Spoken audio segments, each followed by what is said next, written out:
And I'm not gonna hold nobody, right? Straight off the bat. I have one too many water bottles on this desk. So if you catch me drinking a few, actually, I do have, just so you know that it's a video on the channel, and that way, it's a routine around here now. I must have my protein shake, right? I gotta have it. It wouldn't be a good video. It wouldn't be a nice Luis Rax video without it. So with that being said, I didn't do a video yesterday because I didn't feel like I was capable because I was having like some trouble almost breathing. Felt like a shortness of breath. Today I still kind of did feel it too. Although I went out for a run in the morning and I didn't feel bad. Like when running, for some reason when I run, there's no problem. I don't know. I just feel like sometimes I get a shortness of breath. So I didn't want to do it yesterday because I felt like I couldn't even talk. Like to talk would be like you can't necessarily breathe while you talk. So I knew I couldn't just make like a full-fledged video. But fuck it, let's go. Let's not make the video any longer. And with since I still am not fully recovered from whatever the fuck is going on, then that means that the video might not be that long because then I might not pause it to talk so much, right? Maybe some of you out there are happy about that. Maybe somebody isn't. I don't know. What makes a person attractive? Maybe we should go watch that one next by the School of Life. Can't wait to get copyrighted. I love the School of Life for that, by the way. I love all of you for copywriting every single video. Well, you can't react to education. ¿Te llenaste? Sí. ¿Comiste? ¿Estaba buena la sopita? Sí. Todo bueno, mom. Gracias. Anyway, that was my mom saying if I like the soup she made. Let's go. This video is sponsored by Morning Brew. Billions of years after the beginning of time, after countless species had I send you an email in the mornings of like news every morning. I'm pretty sure I know what that is. Emerged and died, cosmic wars years after the beginning of sponsored by Morning Brew. Billions of years after the beginning of time, after countless species had emerged and died, cosmic wars had been fought and lost, and galactic empires had risen and fallen. In a remote region of the cosmos, there lived a being by the name of Nobis. Nobis was a descendant of one of the first sentient species to ever emerge in the universe, and one of the first species to ever successfully evolve and make it past the great filters of existence. His ancestors had built technologies and uncovered knowledge needed to harness the energy of their star, spread out beyond their host solar system, and extend individual lifespans. Is that really what any intelligent being would do? Like anything that is sentient and conscious and aware enough to then go and be able to build megastructures in space? Would they all want to create a Dyson sphere? And if so, why is that the case? That they just want to what I mean is it known that no matter how different they might be, as long as they are conscious and they're sentient, whatever, they're conscious agents navigating out here. If it's conscious, then what it's gonna try to do, no matter how different they might be, they might not be anything like us, come from a completely different type of planet. But if consciousness can evolve elsewhere and a conscious being exists, every single one of those, because likelihood is we're not alone in the universe, right? So if there's consciousness out there, however it might work, then all of us should be going towards this goal. All of us would be trying to build a Dyson sphere at some point, when, obviously through time, as people evolve and you get more technologically advanced and capable, and you have more of that prowess, better technical prowess, and so is that where it all goes? Is every conscious thing in the universe headed towards building a Dyson sphere and harnessing the energy of its star? And why is that? I can see it. It makes sense.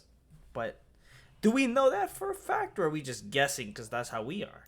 Spans well into the hundreds of thousands of years.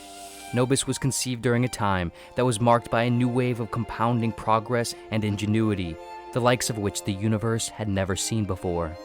Nobis' father came from a lineage of high-ranking fleet commanders and was now the leader of a newly emerging galactic empire. Huh? And so, from birth, No. Te dije que había hecho fresco de Jamaica, no te dije. No sé, es que me agarré agua, eh. Nobis was prophesied to be a ruler of a new form. with the insistent pressure and expectations of his father and family name, with which nothing was ever good enough, Not gonna cut that out. and ordained by his circumstances of time and space, form. And so, from birth, Nobis was prophesied to be a ruler of a new form, Prophesized? with the insistent pressure and expectations of his father and family name, with which nothing was ever good enough, and ordained by his circumstances of time and space. Nobis would grow up to become one of the most advanced members of his already hyper-advanced species, inheriting his father's position of immense power and yearn. As leader, Nobis dedicated himself to growth and progress, determined to prove that he was worthy of his role, worthy of his name, worthy of existence, worthy of his father's love. Nobis' goal was not to become leader of his father's nation, nor leader of his species, though. Rather, he would not be satisfied until he was the leader of the entire universe. Right. Working relentlessly every day, Nobis that's left no understandable. celestial stone unturned, amassing every possible resource and uncovering every possible insight. He traveled the entire galaxy, then the entire galaxy cluster, and then the entire universe. He met with every important sentient being across the cosmos, overcame those who challenged him, and allied with those who did not. He climbed the ranks of his entire species, and then the ranks of all species. He learned everything there was to know, every law of physics, every rule of reality. He learned how it was all put together and how it all worked. He transcended and merged with other minds, forming into a single mind that encompassed all thoughts and all timelines. He harnessed the energy of stars, then galaxies, and then the whole universe, integrating with its very fabric like a seamster of reality. Nobis would emerge monarch of the cosmos, deity of celestial bodies, god of time and space.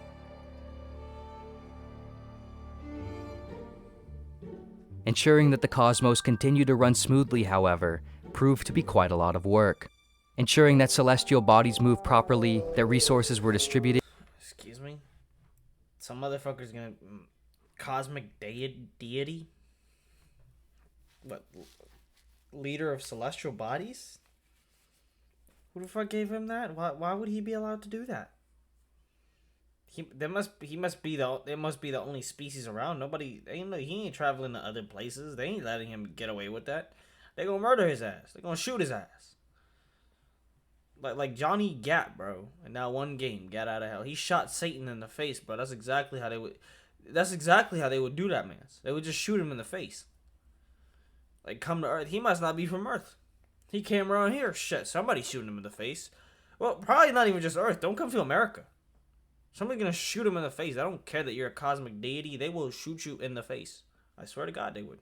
I swear to God. Come to O-Block.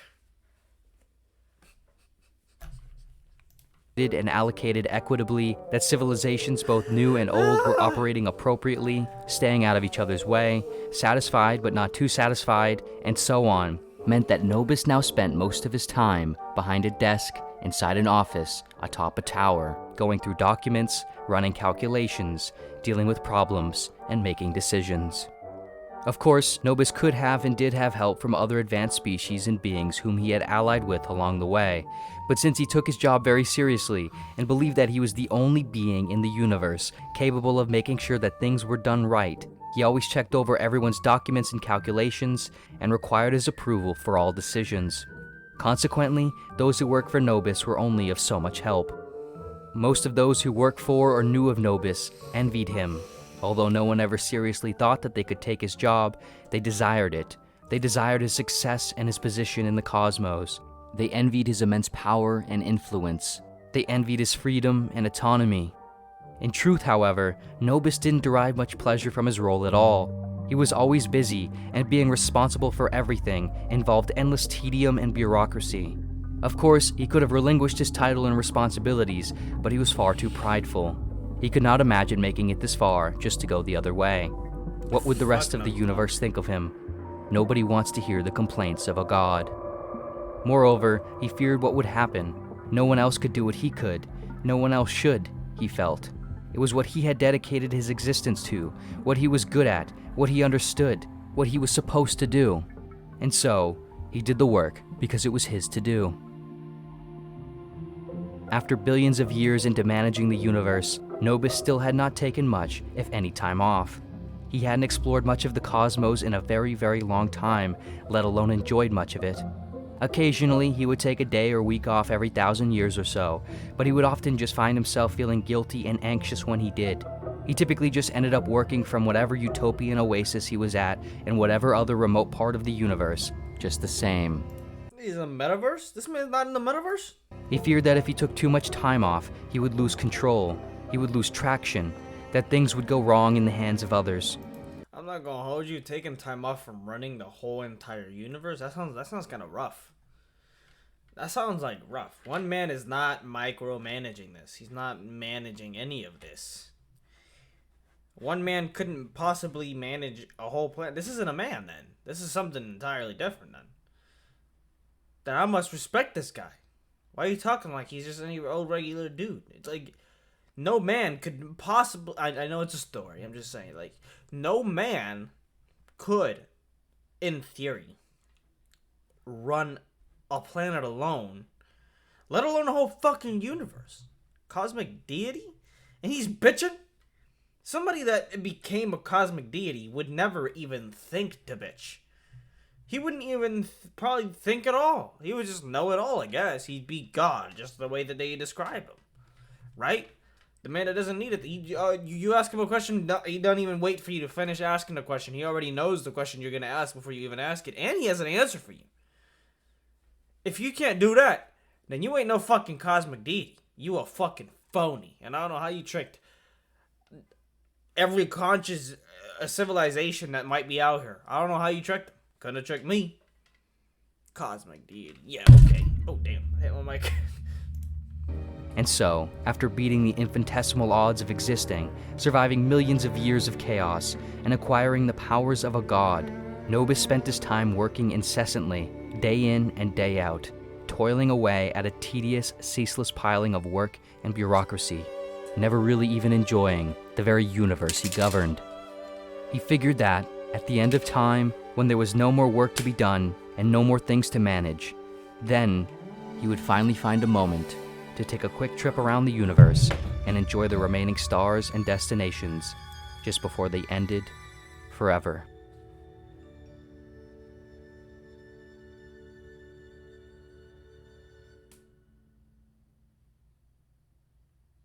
Thank you so much for watching.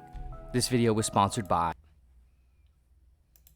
Before They Ended Forever. Take a quick trip around the universe and enjoy the remaining stars and destinations just before they ended forever.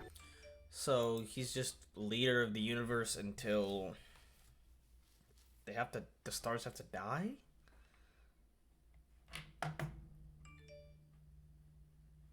Yeah, don't spend your entire life working. The end is when your body is left in shambles. Yeah, unlimited potential is never tapped. The higher you get, the more responsibility. On Mr. Sci-Fi side of this channel, a man who plays God, which carries the weight of the universe behind his back, is the path he chose. A very dreadful path he took, but he can never be relieved of his responsibilities. The hope that he could someday look over the stars and galaxies with ease and without guilt is what kept him going. It is a path I would not choose nor take. Well, that's because you're not him. You are not him. I mean, I like it. I fuck with the story. But is it like an allegory for something? Is it like an analogy for something? At the end of time, when there was no more work to be done and no more things to manage, just before. So he worked until, even when he had all that power, he couldn't wait to die. I get it. I think I get the underlying theme. Because there's always got to be an underlying theme. I think I have the underlying theme. I think I got it. Motherfuckers, no matter where you are, even if you're the most powerful man and the most powerful being in the entire universe, chances are, if you're anywhere near human in nature, you're probably, you're never going to live a life of bliss. This man is the ruler of the universe. But he deadass just can't wait for it to be over. He was just dreaming about the time when the universe reaches its end and he could just fly around watching it all go down in flames so he could finally be relieved of his duties. Of his duty. As the universe is turning into a duty. Being a duty. I don't know.